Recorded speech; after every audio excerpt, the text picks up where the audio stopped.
लाख रुपया उसका रिटायरमेंट मिला, खाता में आ गया। पत्नी का एटीएम था। जब गुजर गया पति तो वह बड़ा लड़का को बुलाया, कहता देखो अब तो तुम ही गार्जियन हुआ, परिवार घर को चलाओ। एटीएम को समझा दिया, शादी उनकी हो गई थी, एटीएम समझा दिया। उनकी धर्मपत्नी भी कुछ दूसरे स्वभाव की थी। ऐसा किया, एटीएम में 6,000 रुपया छोड़ करके बाकी 34 लाख में माइनस, 35 लाख में माइनस कर दीजिए, बस सब रुपया गायब कर दिया।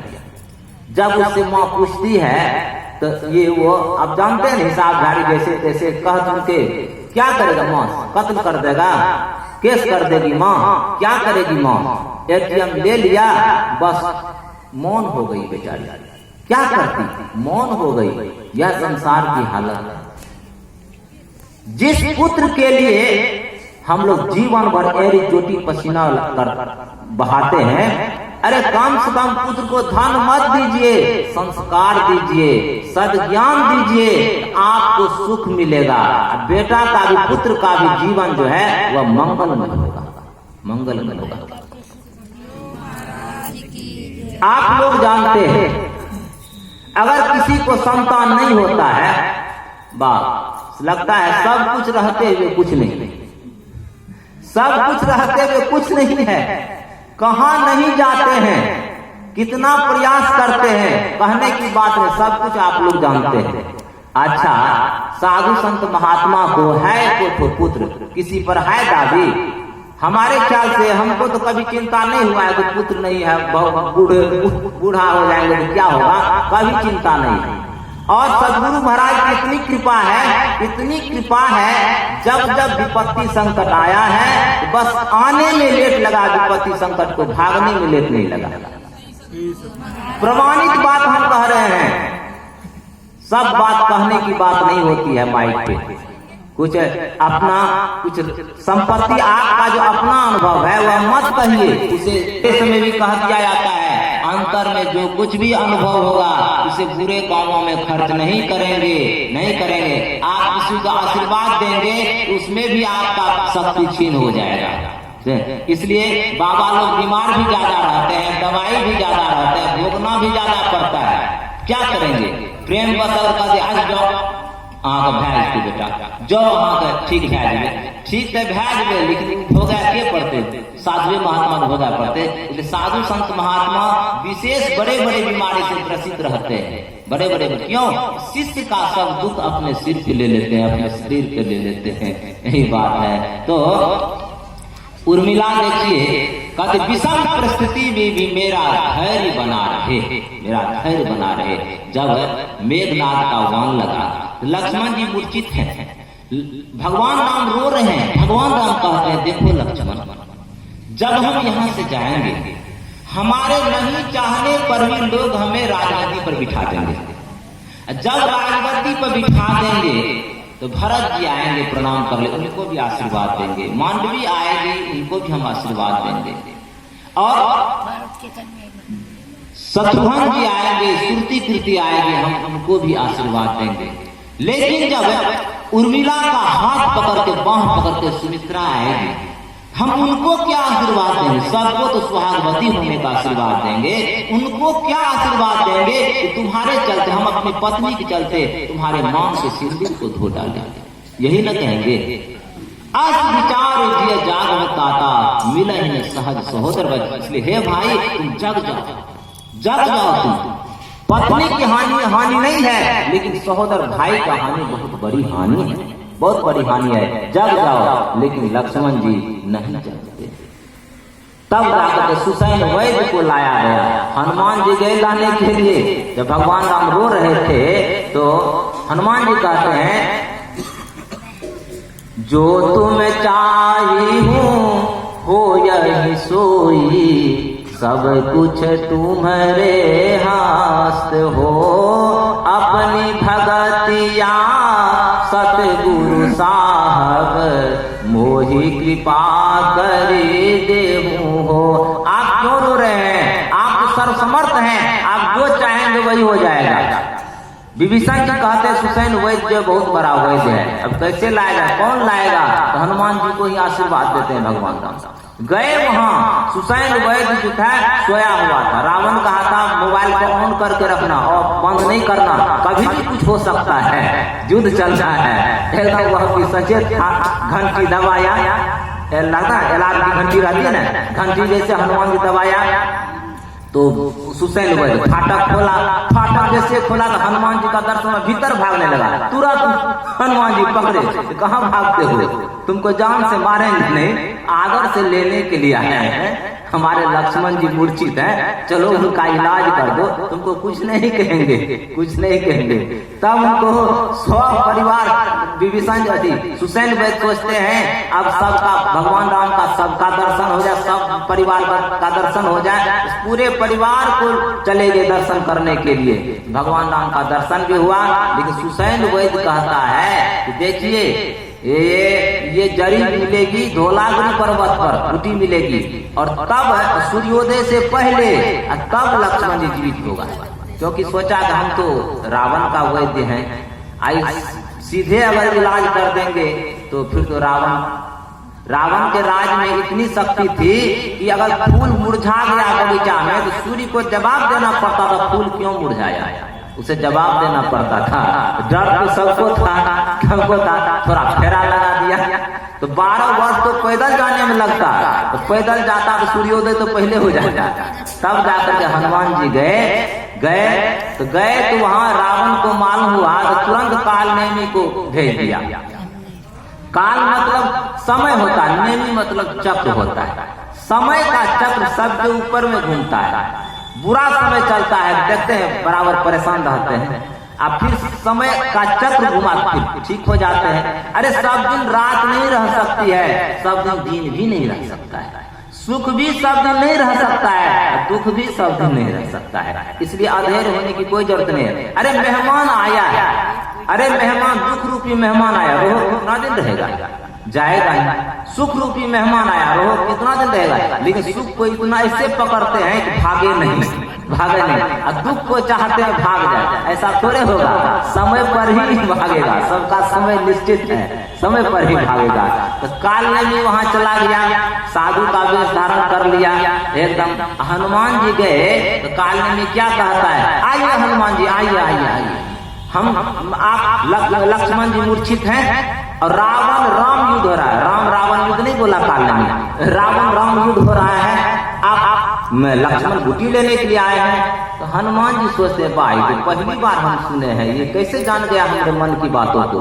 तो हनुमान जी कहते हैं अच्छा एक बात नहीं बताइएगा क्या, कैसे मन की बात को कैसे जानते हैं, हम कोई बता दीजिए। हाँ यही बताने के लिए तो आचार्य पद धारण किए हैं, जाओ स्नान करके आओ तालाब में, हम बता देंगे।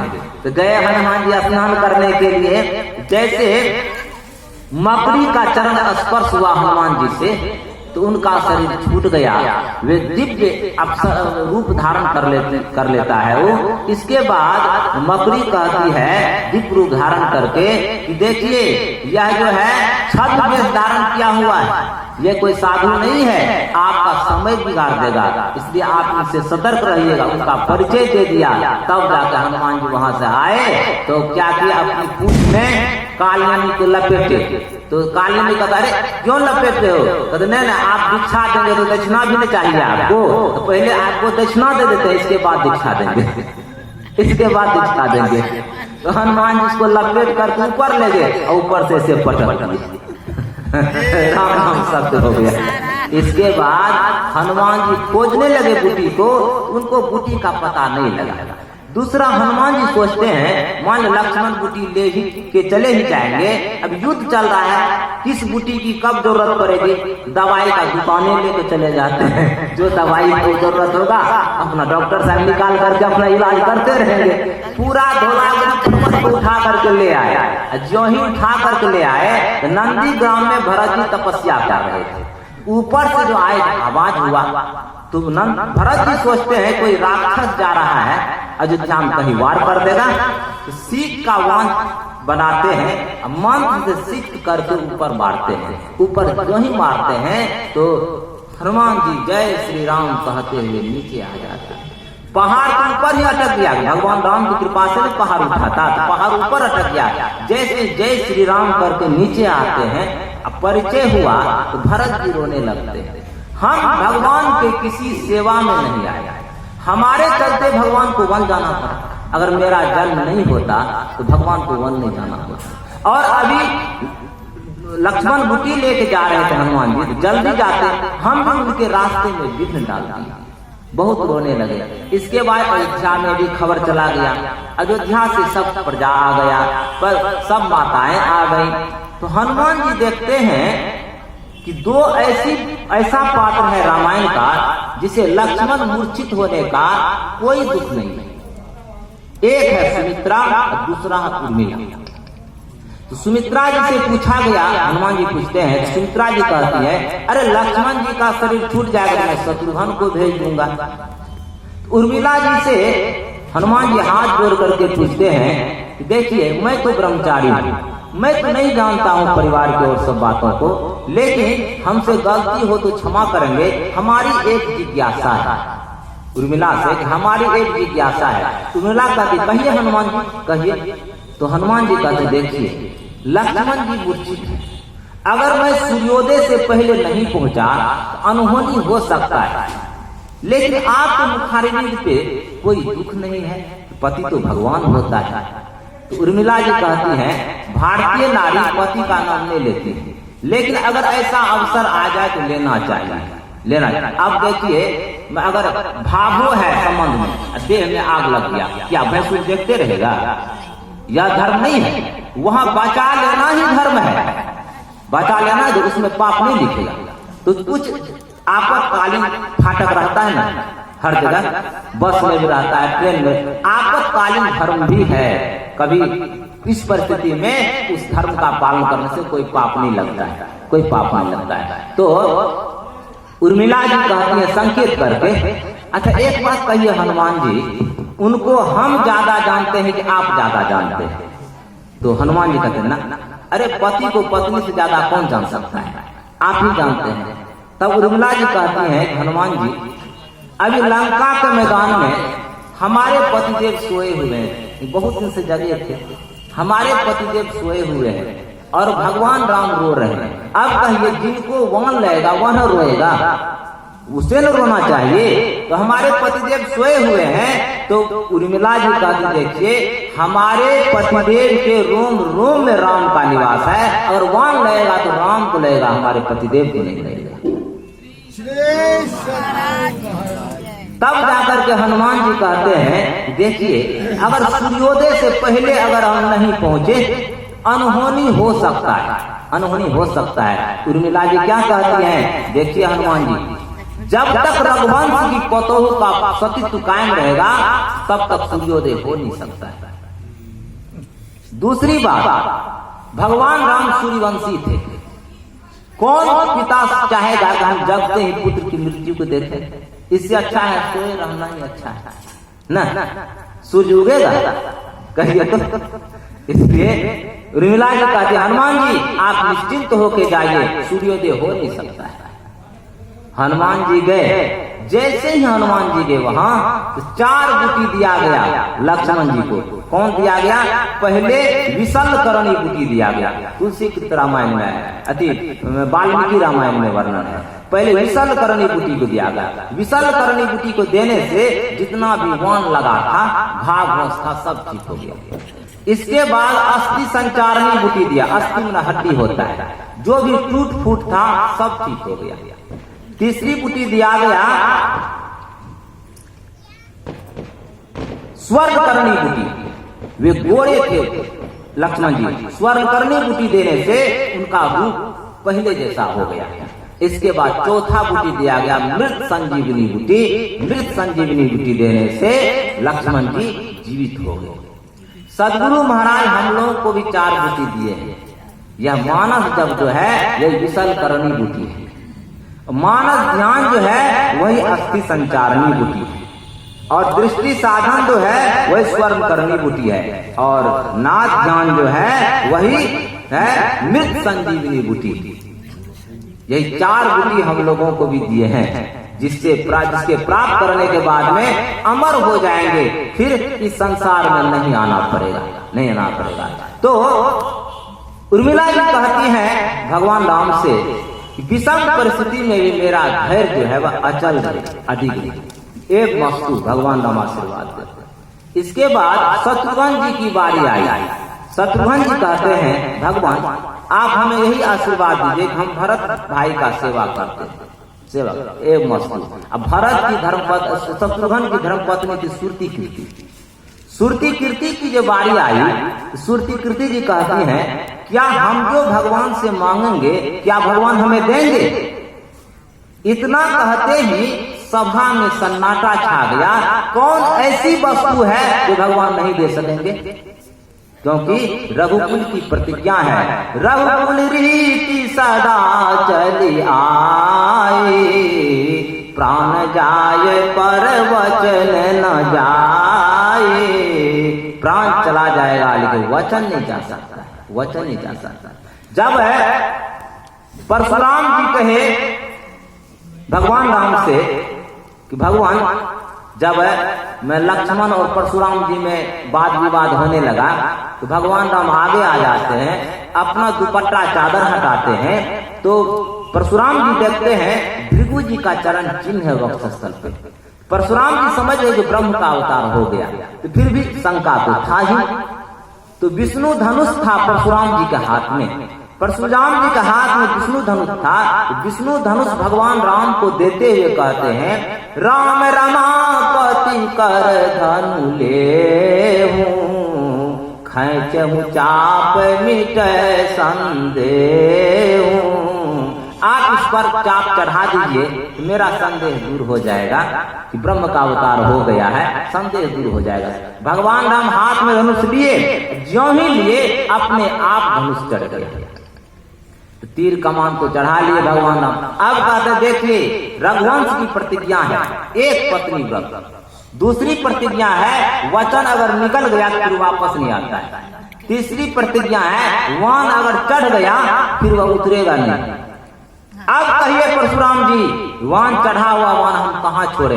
जहां लगे जाएगा वान वहां जल के भस्म हो जाएगा, वह ब्रह्मांड ही जल से भस्म हो जाएगा। तो परशुराम जी राम के ही तो अवतार थे, साधारण पुरुष थोड़े थे।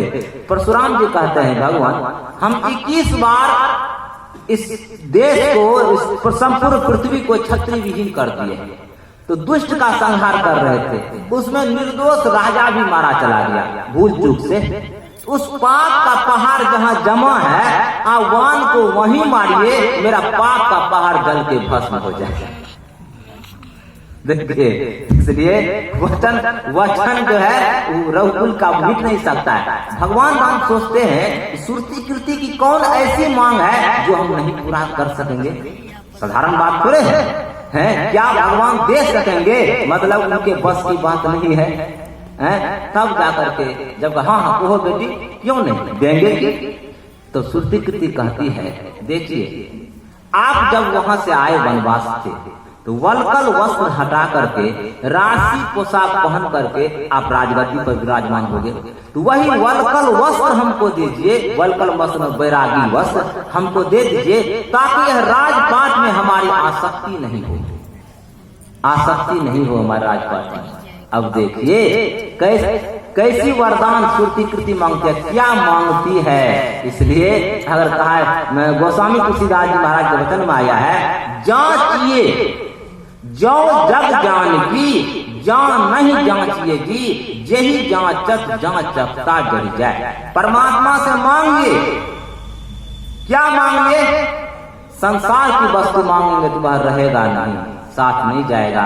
इसलिए परमात्मा से परमात्मा को ही मांग लीजिए, जिसके मांगने से मांगना ही समाप्त हो जाए, जिसके मांग प्राप्त होने से मांगना ही समाप्त हो जाए, उसी से उन्हीं को मांग लीजिए। यही है ज्ञान, यही है ज्ञान। देखिए यह आत्मा जो है अवध है, स्त्री के शरीर में रहे या पुरुष के शरीर में रहे, यह आत्मा स्त्रीलिंग है, स्त्रीलिंग है। एक दूसरा है परमात्मा जो सबका मालिक है, सबका पति है, सबका परमेश्वर है। अच्छा, यह जो संबंध है हम लोगों का बना हुआ, यह जैसे विशाल वृक्ष है।